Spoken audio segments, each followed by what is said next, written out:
All right. Welcome back to the Geekset podcast, the only podcast that blend hip-hop culture and geek culture together. I'm your boy Deuces, and this is One-on-One with Deuces, the place where I speak to creators, curators, and people that you should know. And right now, man, we're speaking with a really, really dope brother, a comedian, dope actor, man. I'm speaking with the homie London Brown. How are you doing, man? Man, everything's everything. How you doing, man? Doing good, man. Just out here grinding, trying to make things happen. One of the reasons why I really, definitely wanted to dig right on. One of the reasons why I definitely wanted to dig in and chop it up with you is because we got like a mutual, homie, and to hear more. And I got to see you on Zooming with the homies. And that's when I was like, yo, London, there was more to it. And I was very interested in that. So, that's when I learned that you were a stand-up comedian and where, the values that you held, because you were speaking amongst you and talking about just how dope, that they are and how stand-up they are as far as, their character. How big is character to you in this path for you? Man, well, first of all, shout out to Tahir Moore. That's my dude right there. Shout out to Tahir Moore. And as I think about it, man, shout out to Tony Baker and his family. Peace and blessings to them, man. I just want to just acknowledge a couple people. Shout out to Nick. To some solid people. Characters are important because it lines up how you move about, how you operate. If your character out of place, then so will your movements be.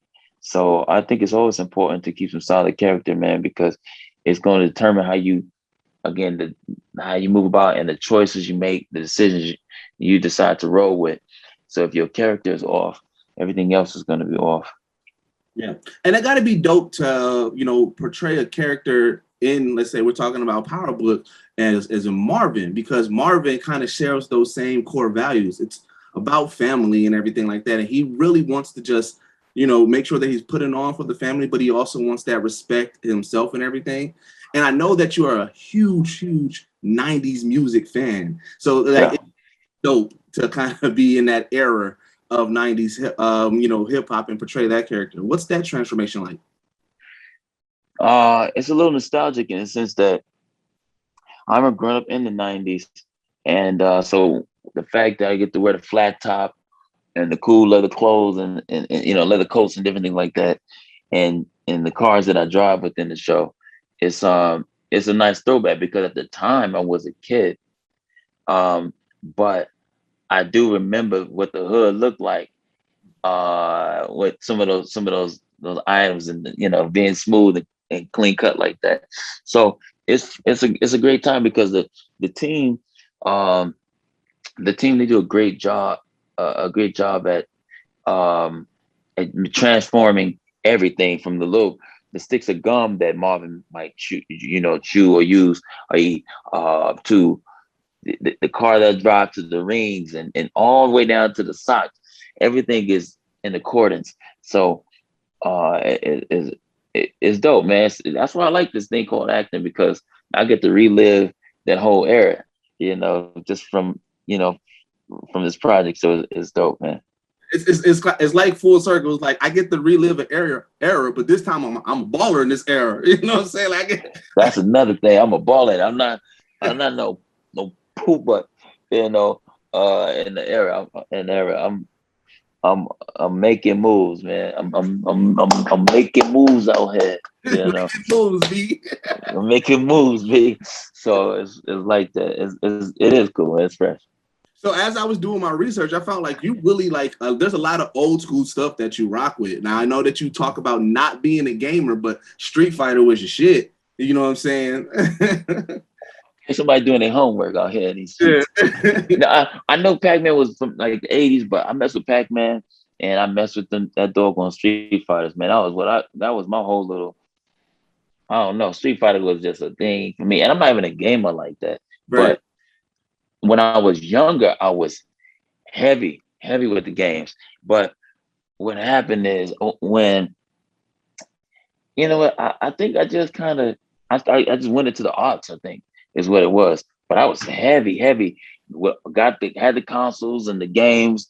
And, you know, I had a little, I would be upset when I lost the game. I couldn't understand. But double dribble. Double dribble, yeah. I would be mad when the computer would win. I just thought it was rigged. I don't like losing. So that's why I think I stopped playing the game, because I don't like losing. Not that I have to always win, but I don't like losing. So yeah, I was with it, man. Is it, and it got to be crazy because, you know, when I talk to people, you know, around our age who has been around with gaming so much, and then seeing how important gaming is now. And then I think about like your character in Ballers, when Reggie, you know, when Vernon was trying to get into gaming and Reggie was like, he didn't really get it at that moment and everything like that. That had to be kind of like mirroring real life for you. It's like, whoa, okay, I see this moving. It's like, oh, this is actually a business. I didn't know you could make money off of this. Yeah, you know, I think that again with Reggie, when it came to that, Reggie was just trying to help Vernon place his money in some solid positions. Mm-hmm. And that was a side of that was a reflection of how mature Reggie had grown. Yeah. The level of maturity he had grown to, because the old Reggie would have been on something else, but this Reggie was actually like, yo, the fact that Reggie's even talking about investing properly is growth. And that I think Reggie don't get enough credit for that. But he was only trying to help his boy out from the whole time. He just didn't know how to do it, but he was always trying to look out for his boy. No, yeah, again, character. That it goes back to character. It's funny. It's like all the roles that you are picking kind of mirror your personal beliefs, because, you know, his character was, you know, at beginning of Ballers, Reggie got a bad rap, but he really wanted to make sure his boy was good. So it was still character within him. It was still being solid. Yeah, absolutely. I mean, you know, I think people forget that Reggie was a loyal friend, to the point where Reggie wasn't finna let Spencer come in and manipulate and play his boy. So like I said, Reggie was immature. He didn't really know he didn't know the vernacular. He didn't know how to move about it. But at the core of it, he just didn't want his boy getting played by some fancy agent or whatnot. That's all Reggie was on. He's trying to look up for his boy. Yeah. Another escape that we usually have, coming from places like we come from and coming from the hood, like a lot of time people either escape into sports, they escape into video games, comic books, right? Cartoons and stuff. With the emergence of comic books and everything, now I know that you were a lover of 80s cartoons like Transformers, He-Man, and stuff like that. So it's like, has there been like a property that you used to love that you was like, yo, I would love to be a part of that now if they kind of did a resurgence of it? You said property as far as, like, let's say, like, you know, so like how we got Transformers now, like it came back around full force, and now we got like that like we got this whole new Transformers that we didn't grow up with, but like not now kids grow up with, you know. And then with all the superhero movies and everything that we got. So it's like, is there anything like that you would like to be a part of? I wish. Okay, perhaps the only thing, one of the things that I wish I could have been a part of, or if there was a way, and I say this and still nostalgically, but if I could have I haven't met Martin Lawrence yet, and it would have been dope. It's gonna be nice to meet the OG. Off top, let me be clear about that. Mm-hmm. But I wish I could have met or been in the audience for Def Jam. You know what I mean? Like, being in the room, that audience, that energy of the 90s is not what it is today. Now people come to a comedy show, they want to be a part of the show. Like they are the stars too. Yeah. When you watch Def Jam, that audience, it looked like they just told people, they said, yo, it's a comedy show over here. Y'all want to pull up? It was like, yeah. And they just was in the room. Looked like Stan Russell and what's his name? I can't think of his name. Oh my gosh. His name slips my mind. It's gonna come to me. But it felt like they just snatched their audience up from the streets and just said, come through. And that audience just sat they set up in the audience, and it was just, they was right. It was eager. They wasn't trying to be stars. Today, you invite people to a comedy show, they got on their outfits and the name brand, and they tight. They don't want to laugh because they on camera. They trying to get discovered too. Yeah. It's weird. But if I could have been in the audience for Def Jam, and then met a lot of those Martin and a lot of those cats from the 90s, that personally would have been something for me, man. Or meet that early Eddie. You know, all of that. I would like to go back to that stuff. That's just what I think about. I would like to meet these stars when they was in the trenches. Yeah, when they was on the grind. You know, right now, I mean, they larger than life. But it would have been nice to just meet these guys when it was just hitting the regular clubs and trying to figure it out, trying to make it. I would have been inspired by some of that. Did I forget the clacker out there? I'm just gonna clap. You had brought it too. I know, I'm just gonna clap. I'm mad because I was definitely expecting you to get it. I mean, I could quickly go grab it. Just clap. 1, 2, 3. All right, man. Welcome back to the Geekset podcast, the only podcast that blend hip-hop culture and geek culture together. I'm your boy Deuces in the building. With me, I got my man Liv. What up? It's Liberace. It's the Puerto Rican Santa. The spiccato playing, beat making, motherfucking legendary ass Puerto Rican. Sofrito Papi, and we back. As always, I got my man Bacardi in the building. Randolph today. Konnichiwa, bitches. You know what I'm saying? Oh my god. I hate all of this. I hate all of it. What's good, everybody? How we doing today? And we got Didge in the building. What is happening, people? What's happening, people? What is happening, people? What is happening, people? He's out the booth. But it's like I said, we are expanding. We are doing more. So they say make sure you go to youtube.com/Geekset. Follow us on all social media at Geekset Podcast on every social media. And rating reviews in, man. We are rating reviewers on Facebook, rating reviewers on Apple iTunes, rating reviewers on Spotify, Google Podcasts, whatever platform you're looking at. Give us some ratings, let us know. And then again, this is the only podcast that blend hip hop culture and geek culture together. We are out. Peace.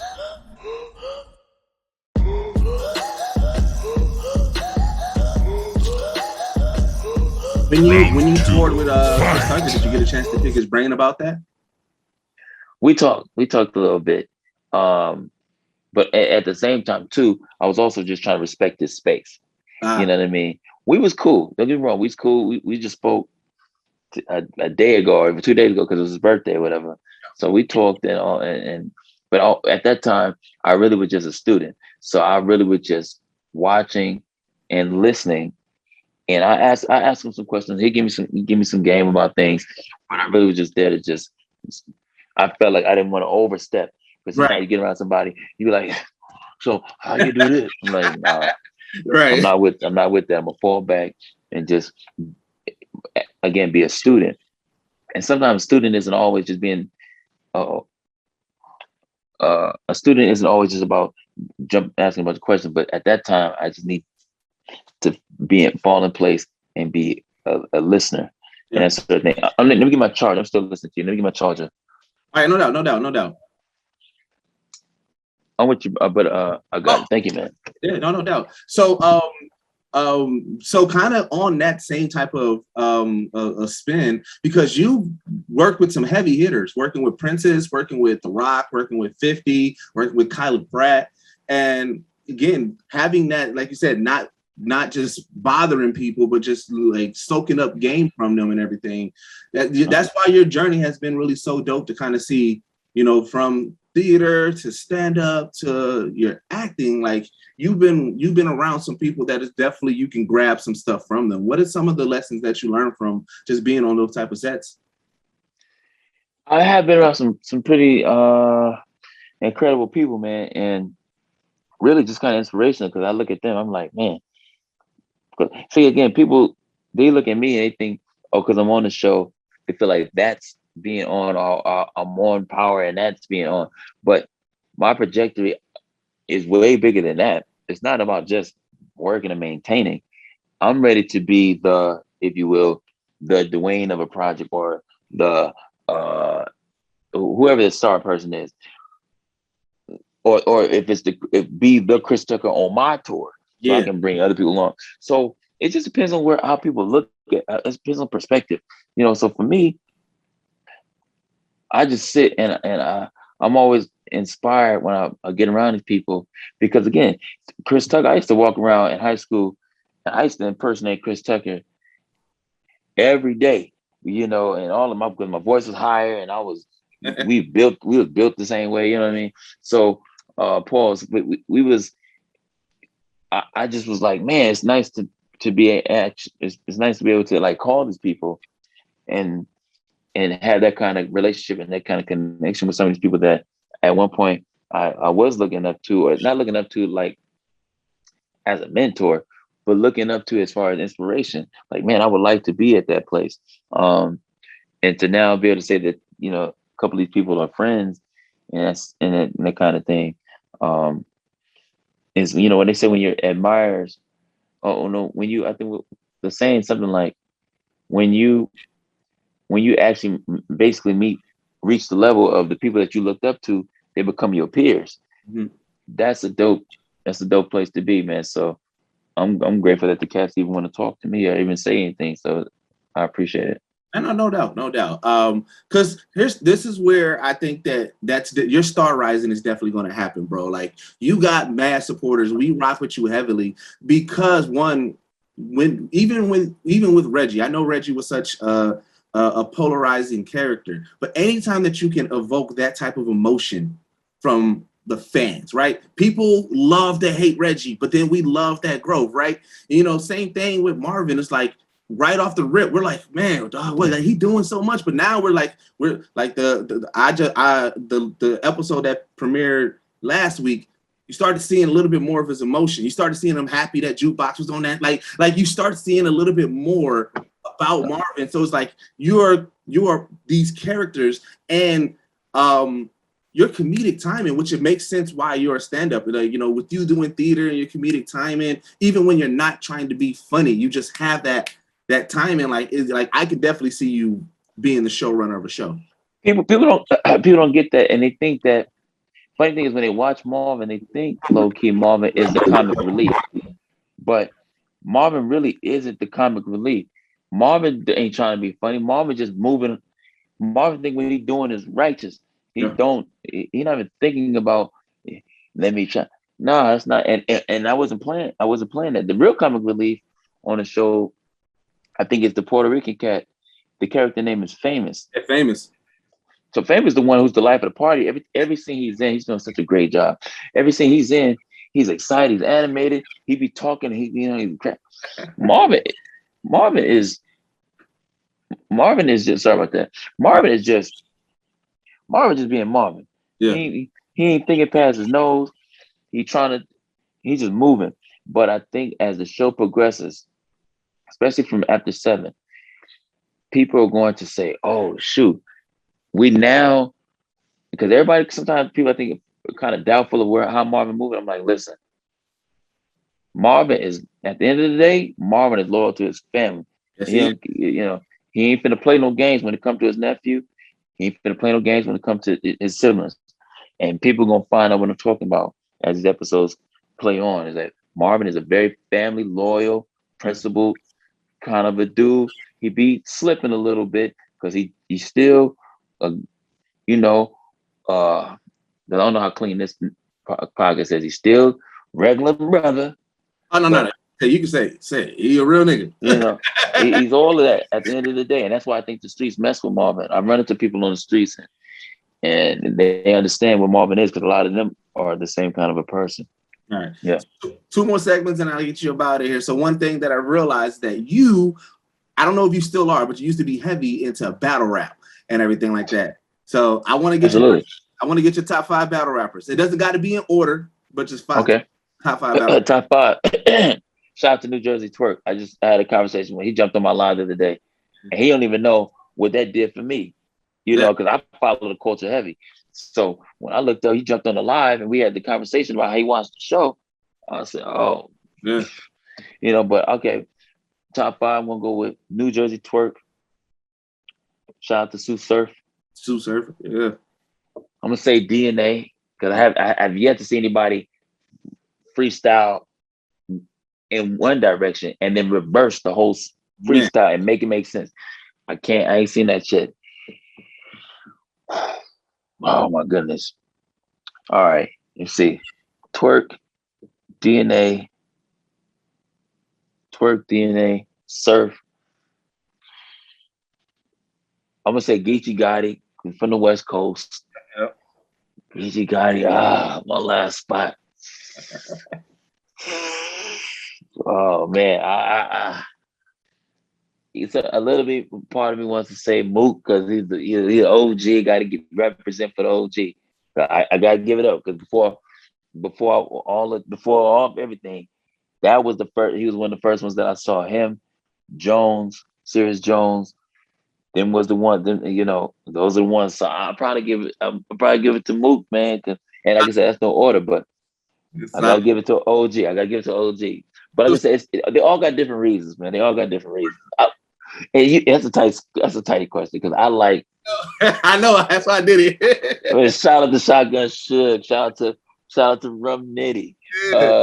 Shout out to Mr. Get 'em a Soda. I mean, it's Bill collected because me and Bill cool. You know, we talk a little bit. So that's tight, man. Because I mess with the whole culture, man. Shout out to Chess. I like Chess Tay-Rock.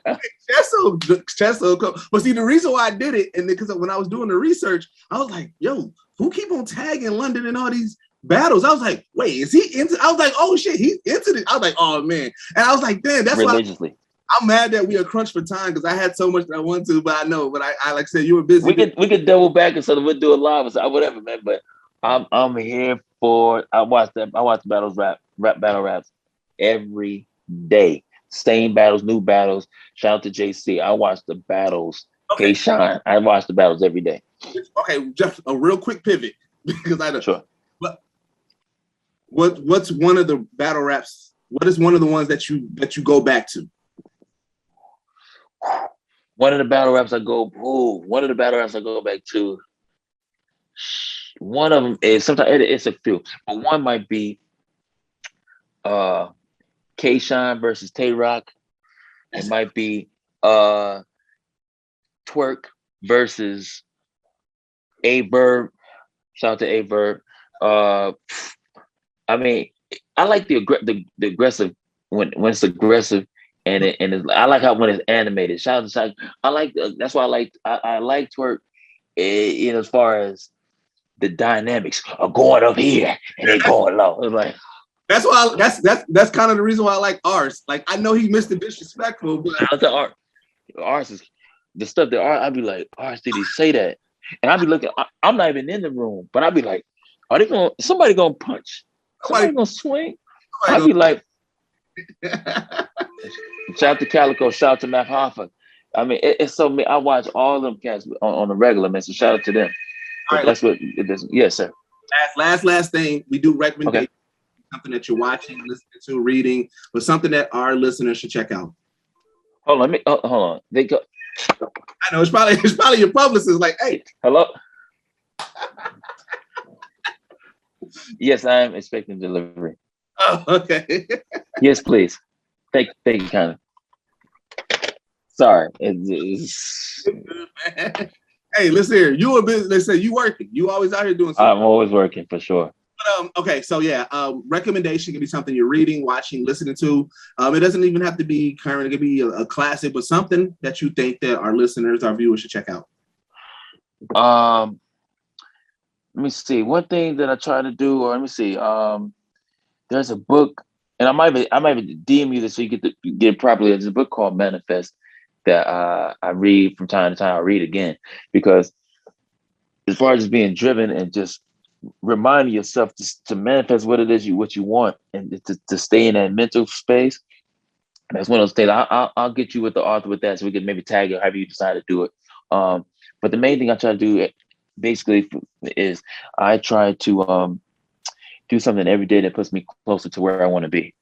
And I, that's important to me. And conditioning my mind not to think negatively. And I give a quick example. Sometimes in a small way, people, they'll hit me up, they'll DM me, and they'll say, "Hey man, you probably ain't gonna get this. You ain't gonna even check it, but I just want to say thanks for watching the show, bro. I'm inspired as a young actor." And I reply to them, I say, why would you even think that I'm not gonna reply? Why would you put that out there? If you want me to reply, focus on what you want. A lot of people don't know how to do that. And that's what separates a few of us from those who are about it, and then those who are just kind of spinning the wheel. How bad do you want what you say you want? And do you have the discipline to pursue it with the focus? And a lot of people don't. They don't even think they can because they're thinking negatively and they don't have no action. So do something every day that puts you closer to where you want to be. Oh, man, that's dope. That was the word, man. So how can my people find you, bro? Yo, I'm at Real London Brown. I'm at Real London Brown. And from there, people can watch the show on Stars or whatever, Sunday nights, Raising Kanan. All right, man. This is the one-on-one with Deuces. I've been your boy Deuces. This has been the amazing London Brown, and we are out. Peace.